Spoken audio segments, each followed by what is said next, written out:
আসসালামু আলাইকুম। আজকে আমরা আমাদের খামারের দ্বিতীয় পর্বের ভিডিওতে আপনাদেরকে আরেকটু কিছু অগ্রগতি সম্পর্কে অবহিত করব।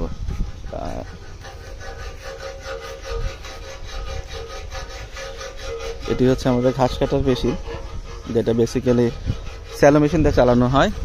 চালানোর কথা ছিল মোটর দিয়ে, কিন্তু ইলেকট্রিসিটির স্বল্পতার কারণে আমরা স্যালো মেশিন দিয়ে এগুলোকে চালাই। আমাদের দেখতে পাচ্ছেন ঘাস আনা হচ্ছে।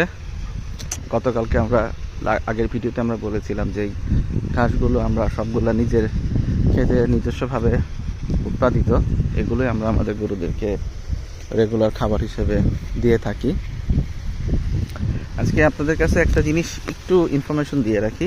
আমার হাতে এটা দেখতে পাচ্ছেন হচ্ছে রেনা বিকেসি। এটা গতকালকে নিয়ে আসা হয়েছে শীতের দিন। তারপরও হচ্ছে গরুর ঘরগুলোকে জীবাণুমুক্ত রাখার জন্য আমরা আজকে এই রেনা বিকেসিটা স্প্রে করে দিব।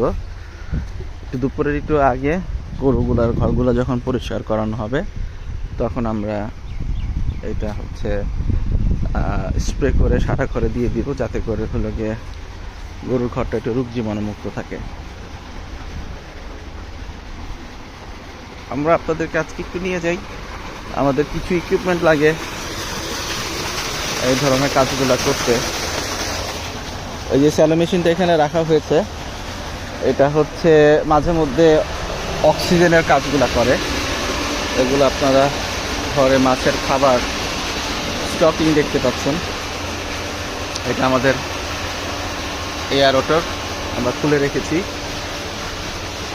এটা হচ্ছে আমাদের জেনারেটর, যাতে ঠিক সময় মতনে আমরা গরু গোসল করাইতে পারি, পানি দিতে পারি। এটা আমাদের সিসি ক্যামেরার একটা সেটআপ। এটা হচ্ছে গরু গোসল করানোর আমাদের ছোট একটা মোটর, আর এইগুলো বিভিন্ন ধরনের সুইচপত্র।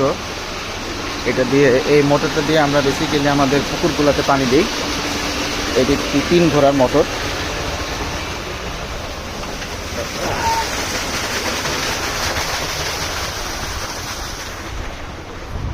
এখানে আসলে বলতে গেলে আমরা যখন এই কাজগুলো করি, ইনিশিয়াল ইনভেস্টমেন্ট আসলে অনেক। এগুলো আসলে একদিনে হয় নাই, এগুলো দীর্ঘ সময়। এগুলো হচ্ছে আমাদের নালির ট্যাঙ্ক। গরুকে হচ্ছে আমরা খাবারের সাথে একটু নালি দিই, যাতে করে হচ্ছে খাবার রুচিটা ঠিক থাকে এবং শীতের দিন কিছুটা ভালো কাজ করে। আমরা যেটা বলছিলাম, আমরা আসলে যেহেতু এখানে ইনভেস্ট করি, এখানে শুরুতে আমাদের প্রচুর টাকা ইনভেস্টমেন্ট যায়, আস্তে আস্তে আমরা এক্সপানশন করি, কিন্তু সেই অনুযায়ী খুব বেশি রিটার্ন একবারে যে আসে সেটা না। কিন্তু এটা অনেকটা থাকে হচ্ছে ভবিষ্যৎ পরিকল্পনা, আগ্রহ, সব কিছু মিলেই আমরা করি। অনেক সময় আমরা চিন্তা করি যে 2 বেলা একটু ভাত কম খাবো, কিন্তু খেতে জিনিসটা করি, অথবা এই ওষুধটা দেই, এই সারটা দেই। এই জিনিসগুলো আমরা সবসময় মেনটেন করার চেষ্টা করি। হ্যাঁ, কৃষিকাজ মানে এই কাজগুলো করতে হয়, এটা আমরা সকলেই জানি। যেমন ঘাসের ক্ষেতগুলো কাটা হচ্ছে, ঘাসগুলো এগুলো আজকে চপিং করা হবে। আপনাদেরকে ছোট একটা অগ্রগতির কথা বলি। সেটা হচ্ছে, এটা আমাদের ছিল হচ্ছে এটা ডিপ টিউবওয়েল, যেটা আমরা এই ড্রেন করে ক্ষেতগুলোতে পানি দিতাম। তো আমরা পানি দিতাম, সাথে সাথে হচ্ছে আমাদের পার্শ্ববর্তী ক্ষেতগুলোতে পানি দেওয়া হতো। খুব রিসেন্টলি বিএডিসি সেচ উইং আমাদেরকে একটা পারমিশন দিয়েছে, ইভেন ওনারা কাজটা করেও দিচ্ছে। সেটা হলো ভূগর্ভস্থ পানির লাইন। প্রায় 1600 মিটারের দীর্ঘ একটা ভূগর্ভস্থ পানির লাইনের সেটআপ তারা করে দিচ্ছেন, যেটা আসলে আমাদের জন্য খুবই উপকারী হবে। আমাদের আশেপাশে যারা ক্ষেত চাষ করছেন তাদের জন্য উপকারী হবে। এতে করে পানির অপচয়টা অনেক কমবে, আমাদের জায়গা অনেক বেশি বৃদ্ধি পাবে, আয়তনগুলো বৃদ্ধি পাবে, যে জায়গাগুলোতে আমাদের ফসলগুলো আমরা এরিয়া কভারেজটুকু বাড়াইতে পারবো। এই জায়গাগুলো নতুন করে করা হচ্ছে। 3.5 ফুট মাটির নিচ থেকে এই পাইপিংগুলো যাবে। আমরা এই কাজগুলো করতেছি। ওই যে আপনারা দূরে দেখতে পাচ্ছেন, ওখানে সবাই গভর্নমেন্টের থেকে যারা কন্ট্রাক্ট নিয়েছেন তারা আসছেন, মাটি করতেছেন ভুট্টার ক্ষেত দিয়ে। তো এখানে পুরোটাই পানির লাইনগুলো যাবে।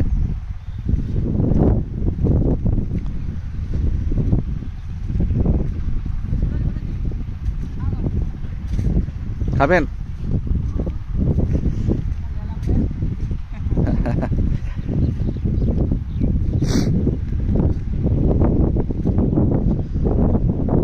এই যে আজকে আমাদের 5 জন একসাথে কাজ করতেছেন। জিয়ার আলী নানা,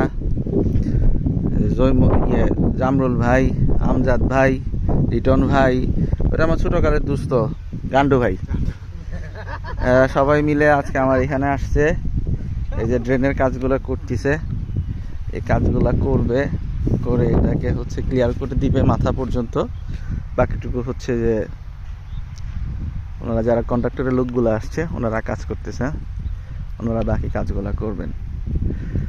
আমাদের শশার ক্ষেত মোটামুটি শেষ, কিন্তু মালচিং পেপারটা ঠিক মতন দেওয়া হয় নাই। তো এই হচ্ছে অবস্থা। আমরা চেষ্টা করব হচ্ছে কালকে শশাগুলো লাগানোর জন্য।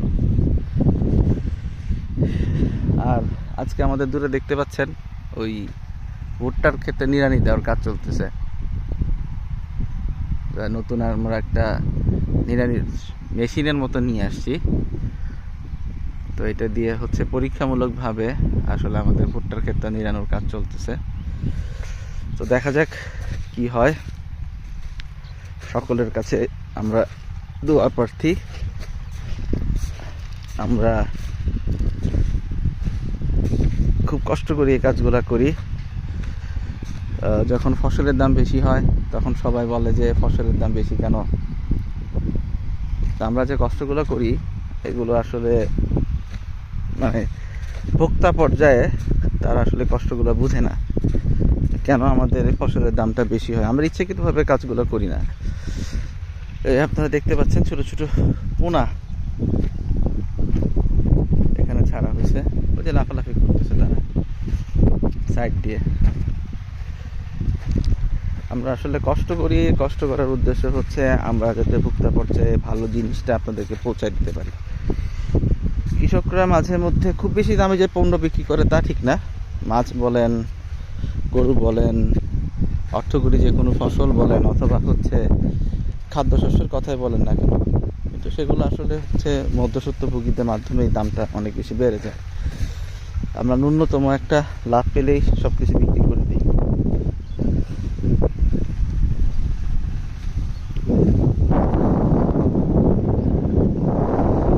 খুব সুন্দর বাতাস, আজকে রোদ উঠছে, চমৎকার একটা আবহাওয়া।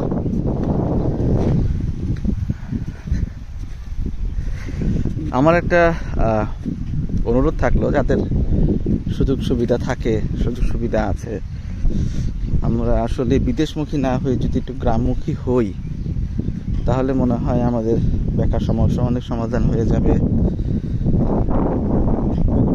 কর্মসংস্থানের ব্যবস্থা হবে, আমরা হয়তো ভালো কিছু করতে পারবো। আমরা সর্বপরিশেষে হলো ধন্যবাদ জানাই বাংলাদেশ কৃষি সম্প্রসারণ অধিদপ্তর বিএডিসি সেচ প্রকল্প, ক্ষুদ্র সেচ প্রকল্প ইউনিটকে আমাদের কাজটি করে দেওয়ার জন্য। এটা একটা ভালো একটা উদ্যোগ, খুবই ভালো একটি কাজ হবে। যদিও বা আমাদের কিছু ক্ষতি হচ্ছে, তারপরেও আমরা এটা অ্যাকসেপ্ট করে নিয়ে নিচ্ছি। অনেক মানুষের ক্ষেতের ভিতর দিয়ে ভুট্টা নষ্ট করা হচ্ছে, তারপরে আমরা এটা থেকে স্বাগত জানাই। তো আজকের ভিডিওটা আমরা এখানেই শেষ করতে চাই। আপনাদের সকলের কাছে আমরা আবারও দোয়া প্রার্থী, আমাদের সকলের জন্য দোয়া করুন।